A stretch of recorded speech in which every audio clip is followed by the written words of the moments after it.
Lakas ah.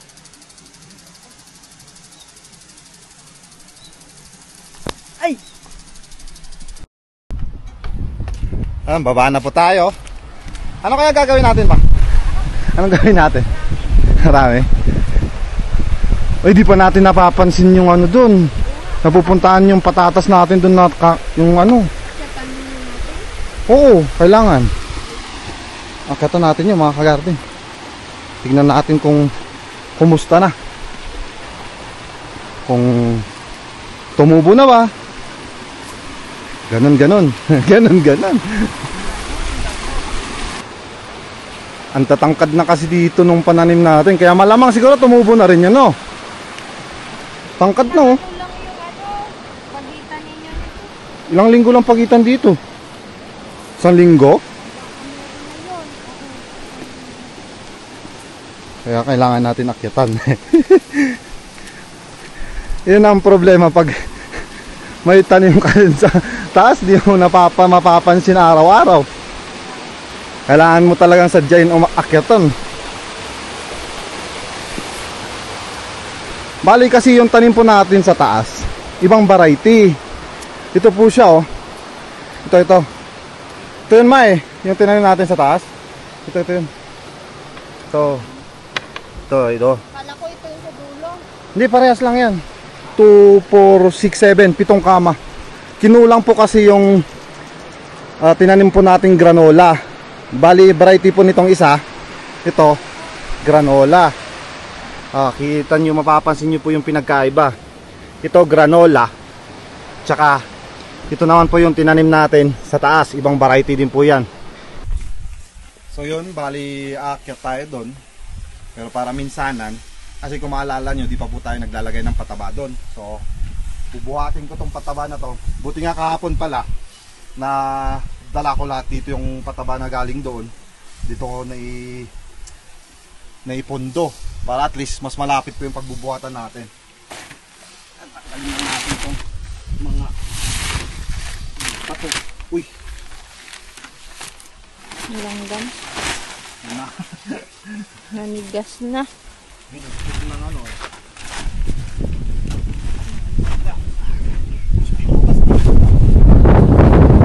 Uy, hangin.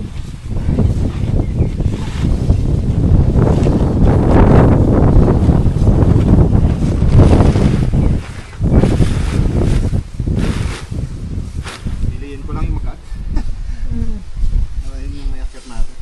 Tsaka yung tuyo, basa kasi yung iba eh. Bayo. Kadiri mo mabibigat. Ilang kilo ng estimate mo dyan? May umabot na ng 50-60? Ito, medyo magaan. Medyo tuyo pa kasi ito. So basa yung dito sa taas, sa gitna. Tuyo. Tuyo. Sa puwitan basa. Mga nasa ano nga, sa 50. Sana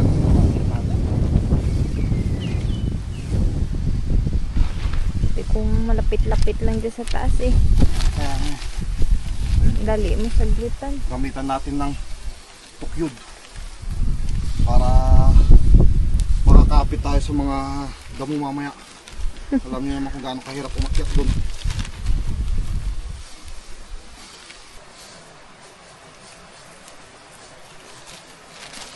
Lapat-lapat.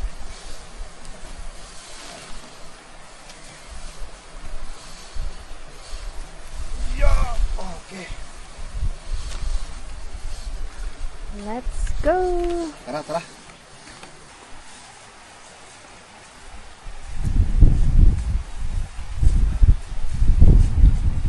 Ilang abono kaya may akyat natin? Bahala na ko ilan.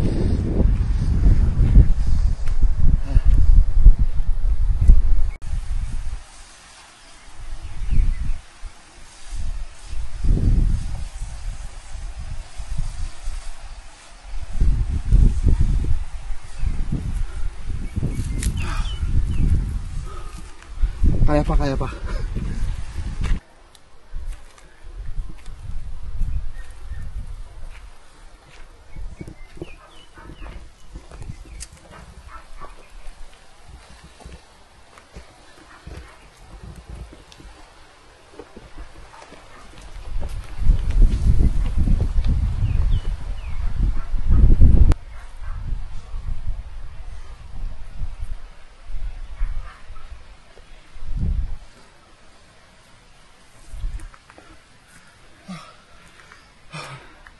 Nanginginig tuhod ko. Oo nga, naglakad lang din. Unang buhat. Hingal pa more. Tara sa tayo. Tuloy.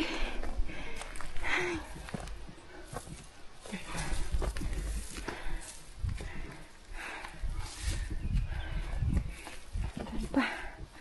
Taas pa.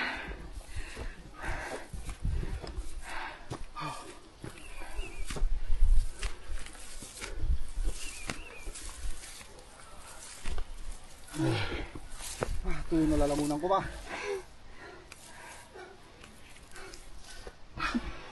Tayo-tayo lang natin konti. Kaya nung likod ko, yung binti ko, di niya kaya. Nakay mo yung 50 kilos na yan. Ako nga walang bit-bit eh. Ayun, nakapagpahinga na. Akit ulit.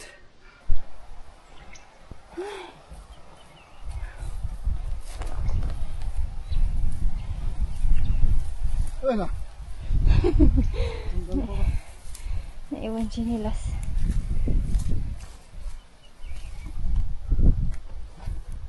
Tumubo na kaya. Tumubo, kunti pa lang. Tumubo na nga. Yan ang mga kagarte. Yan. Pagod ka na rin? Bali may tubig naman tayo dyan. May baon pa tayo dyan. Tumubo na lahat. Ikutin muna natin bago tayo bumaba ulit. Ayan na. Uy. Oo mama. May mga paisa-isa hindi tumubo dun sa dulo. Pero karamihan nagsitubuhan na dito kaya sa dulo. Kasi bali di ba ginawa natin dito double ng binhi dito, no? Pinagdikit po namin yung dalawang maliit. Kasi maliliit po yung binhi natin dyan. Mga ganito lang. Oh. Oh, parang ano, parang Jolen. Marble talaga yung binhi natin dito. Dito yung na single eh.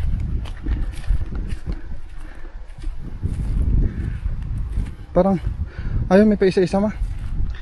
Ayan. Tapos ito pa. Tumubo rin naman. Ayan. Tsaka ano, madalang ang damo, di masyado. Pero kailangan pa rin natin mag-spray dyan kasi pag nakita tayo nagpapatubig dito, bilis tumubo yun. Hindi pa kasi tayo makakahiram ulit ng patubig kasi ginagamit. Kakatanim nung pinsan ko doon. Tanim ng karot, takaw sa tubig yung karot pag bagong tanim. Kaya hindi muna tayo makakahiram sa ngayon. Paano ma? Ano nang balak natin dyan? Buhat ulit akong isa.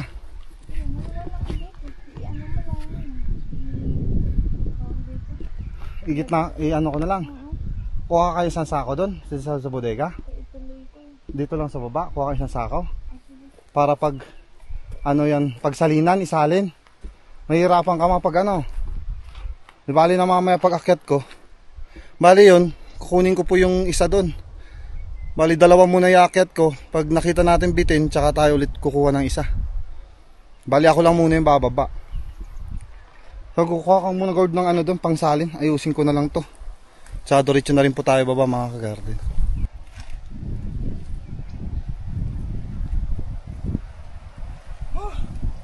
Pagod. Nanginig na talaga tuhod ko ba?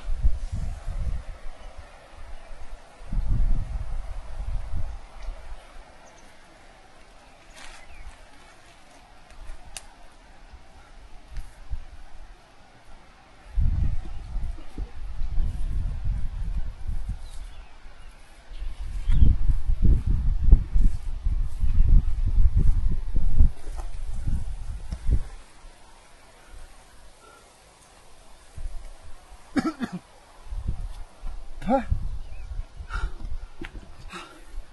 Mas mabigat to kaysa dun sa isa niya.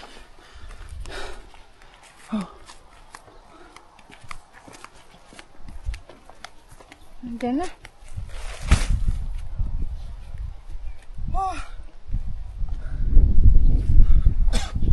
Ano ma? Basa tuyo. Lipat na natin, nalagay mo na pala dito bakit eh. Tama yung paglagay mo dito bakit. Ang abono, konti lang. Ganito po kasi technique niyan ay. Ganito po kasi style niyan mga ka-garden. Bali itong variety po ng patatas na ito ay hindi po masyadong matakaw ito ng chicken dung. Kasi pag sobra po nilagay natin chicken dung dito, magkakaroon po siya ng tinatawag na scab. Yung balat po ng patatas eh para bang tawag doon, magiging rough siya. Kasi yung skin po talaga nito, makinis yung skin nito. Gasgasin, bali ito yung mga variety na gasgasin. Tsaka ang tawag po pala sa patatas na ito ay LBR. LBR or Late Blight Resistant. Ito yung patatas na pag dito, bibiro-biroan kami, ito yung may rangko na patatas. Bali ito kasi PO3 na. Is PO3 parang police. Wala lang general, ganon. PO3 ang ano dito, shortcut PO3 or LBR. Ganon, ito yung variety na to. Tsaka kagandahan po kasi sa variety na ganito, kaya tinanim natin dito sa taas. Hindi po ito masyadong matakaw sa patubig.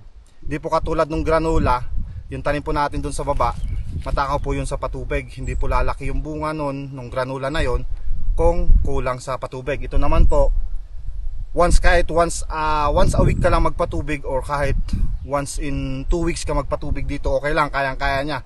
Tsaka kagandahan din dito sa binhi po nito, sa variety na ito, hindi po siya madaling kapitan ng sakit. Yung katulad ng late blight, kaya nga po tinawag ito na late blight resistant na potato.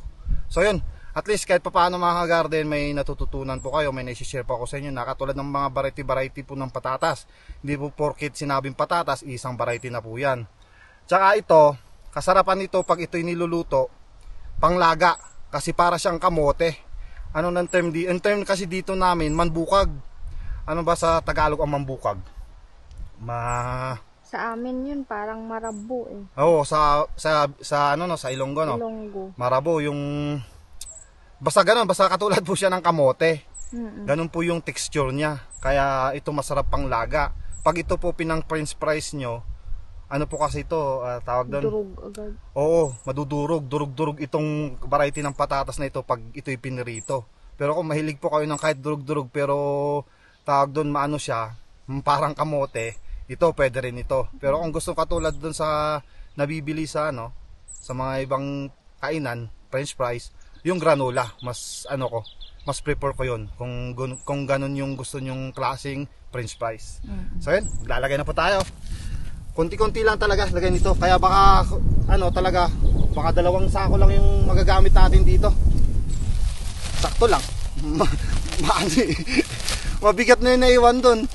Mga nasa ano na yung binuhat ko na yun last. Nasa mga papalo na namang 70 kilos. Basa. Wala na akong makitang tuyo na ano doon, na nabuhat ko kahapon. Tsaka, ayun, at least na-compose po pala itong ano natin. Katulad din nung nilagay natin doon sa carrot, no. Ano din, malamig. Kaya kahit ganito lang, sa pagitan na lang natin lagay. Ganyan. Konti lang. Kung tutuusin nga dito sa amin, pag yung taniman mo, lagi mong nilalagyan ng abono, tsaka magtatanim ka ng ganitong patatas, di mo na kailangan maglagay ng chicken dung. Ano na lang ilalagay mo, kunting complete, yung synthetic fertilizer, yun lang ilalagay mo. Kaya tipid mga garden. Ayun, ganun lang. Mabilis to. Ay, dapat dito pala ako, dito ka no, ma. Okay. Sa akin na tong malaki. Ay, nakapagsali na rin si Mrs. Sakto, matatapos na natin to agad. Ito sa susunod, ano na lang to, hintayin nating humaba-haba. Ilalagay na rin tayo ng complete nya. Bali parehas nilang, triple 14 lim po ilalagay natin dito. Ganun lang. Yung ito, lalagyan natin tong garden na to kasi hindi masyadong nalalagyan ng pataba. Pero yun nga, sinasabi ko kanina, wag lang pong sobra. Kasi ayaw nitong variety na to.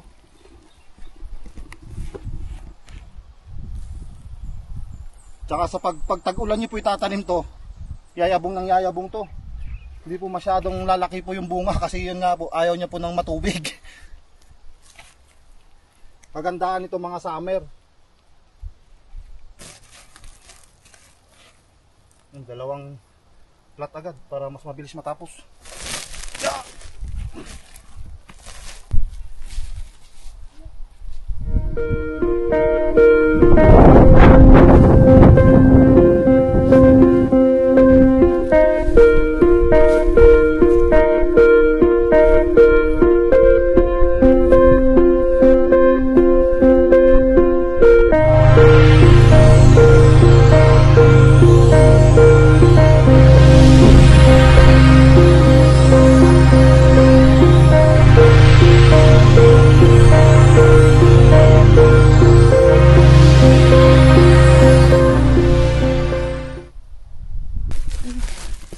Yun, salinan natin yung sako ni Mrs. Para matapos tayo agad. Oo. Yung isa pa lang yan, doblihin na lang natin mamaya. Pagan. Yun doon sa unahan. Oo, sa may unahan. Bali pala itong variety po pala ng patatas na itong mga ka-garden. Ito po yung variety ng patatas na umaabot po ng 4 months. Yun naman po yung pinagkaiba doon sa kababa. Kasi yung granula, umaabot po yung granula ng 3 months or 70 days, okay na. Depende po sa variety, sa ano din, sa variety din po ng granola. Kasi may variety din po ng granola na kailangan 90 days. Harvestin mo na. May variety din ng granola na ano, kahit 70 days, pwede mo nang harvestin. Malalaki na po yung bunga nun. Bali, style nun kasi, sa granola, ang variety nun kung saan galing bansa. Ito, hindi ko alam kung saan galing to, pero matagal na po namin tinatanim to, pati mga tito ko.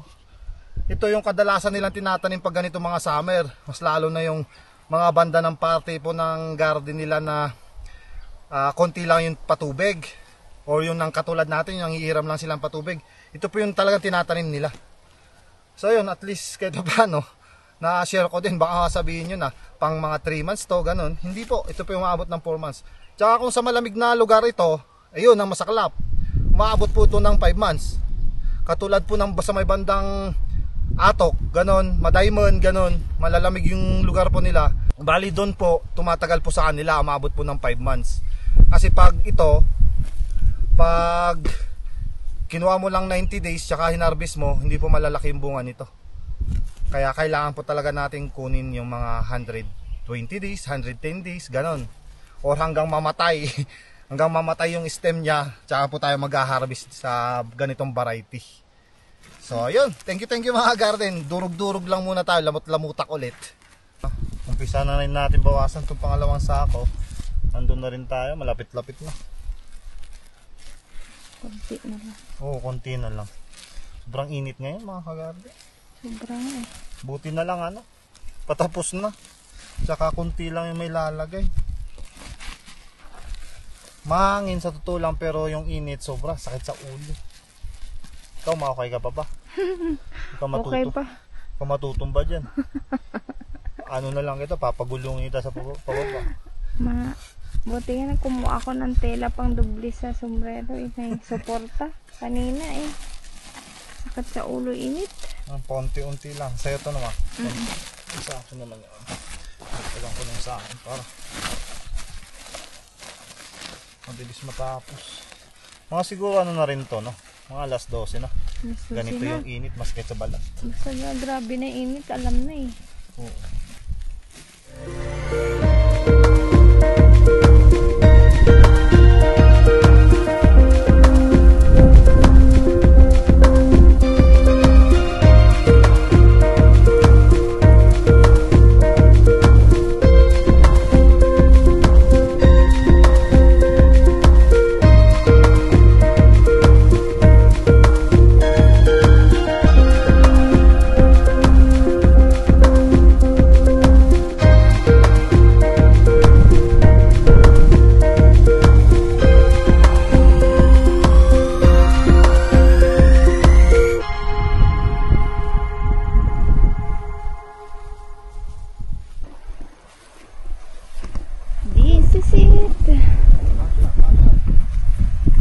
Sakto pala yung dalawang sako. Patamtaman lang yun. Dami ng pataba nilagay natin. Salo nito, pahuli na. Ito yung basang-basa. Oh. At least tapos na. Yan ako na, ulit ko na lang dito sa medyo may maninipis. Salo dito yun. Sa dulo. Dulo. Lagyan mo yung kulang dyan kanina? Nalagyan ko na. Yung isang yung isang. Ah. Wala na, lagyan na. Ayun, pahinga muna tayo mga kagari. Baba na po tayo. Hugas tayong kamay. Kasi yung pinagugasan natin, saglit natin ibuhos dito sa similya po natin, sa binhi po nating parsley. Marami-rami pa naiwan. At least chicken dang, ano? Kombinasyon. Basa-basa. Oo nga, basa-basa. Nabuti na lang, may tubig tayo dyan sa, sa drum.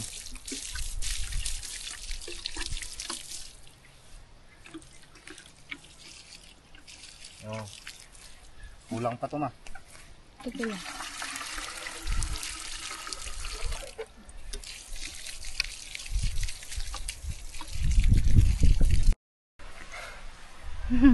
Pahinga lang tayo mga kagarde. Uwi na rin lang tayo. At tayo'y kakain na. So ayun, bali dito na ulit po yung nagtatapos sa ating vlog. Thank you po na marami sa pagsama sa amin ni Mrs. Sa pang-araw-araw po natin ginagawa. Thank you po na marami. Pag-ingat po kayo palagi mga garden. God bless. Bukas ulit ha. Bye-bye you.